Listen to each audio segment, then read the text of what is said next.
Niko na binti yangu hapa, tunaelekea kwenye achi kwa ajili ya kusherehekea mafanikio yake ya muziki ndani ya mwezi mmoja, wiki tatu. Ndani ya wiki tatu msanii anafahamika duniani kote. Kwa hiyo tunaenda kuloga.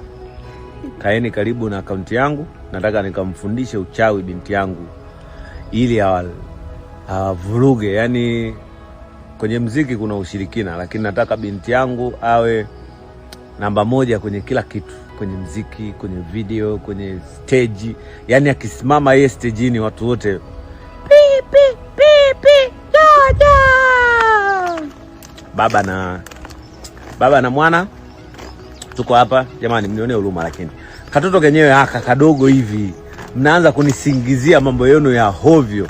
Kweli mnaongea mambo ya ajabu ya hovyo. Mtoto mdogo kama miaka 16 huyu tampeleka wapi mimi? Kuna siku atawatambulisha mama yake, namaanisha kwamba mke wangu atakuja yeye mwenyewe kuwatambulisha. Huyu ni binti yangu, nampenda. Mungu akinibariki kesho na kesho kutwa nikipata mtoto atakuja kulisi upendo. Au unasema mimi? Nitawapenda wote na yeye.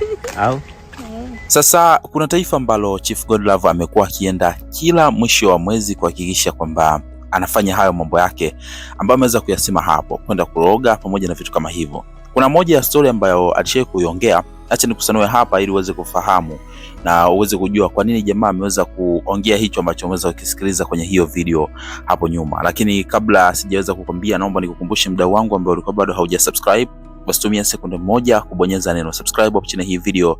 Baada ya hapo like video, kisha kwenye comment section utakuja kuniachia maoni yako kutokana na kila ambacho utakuwa umeweza kutazama hapa. Ninaitwa Gabi Official, hii ni Bongo Vibe.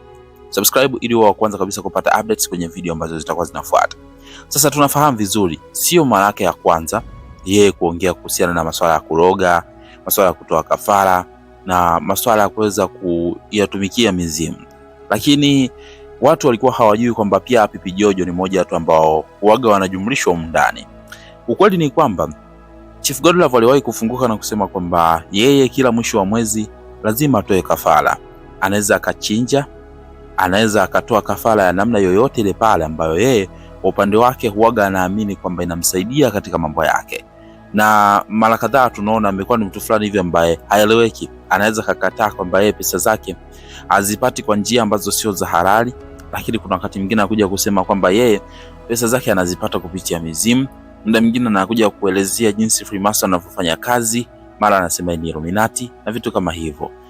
Kuna muda pia aliwahi kusema kwamba analala na manyoka. Sasa kwenye hili swala la kuhusiana na jinsi ambavyo yeye huaga anatoa kafara ili mwisho wa siku azidi kutrend zaidi, ni kwamba aliwahi kueleza kwamba nchini Uganda ndo nchi ambayo huaga yeye anaenda kila mwisho wa mwezi, iwe kwa namna yoyote ile pale, kuhakikisha kwamba anaenda kutoa kafara.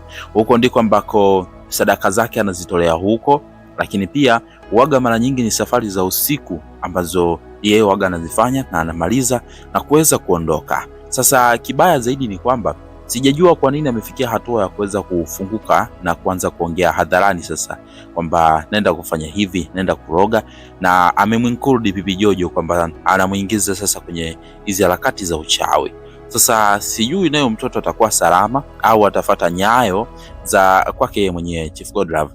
Maoni yako ni yapi kuhusiana na hiki? Unadhani Pipi Jojo atazidi kuwa salama au na yeye pia atakuwa timu moja na Chief Godlove, kwa maana like father like daughter, itakuwa hivyo? Tuambie kwenye comment section hapo chini, lakini usisahau kusubscribe kwa ajili ya kupata updates mbalimbali.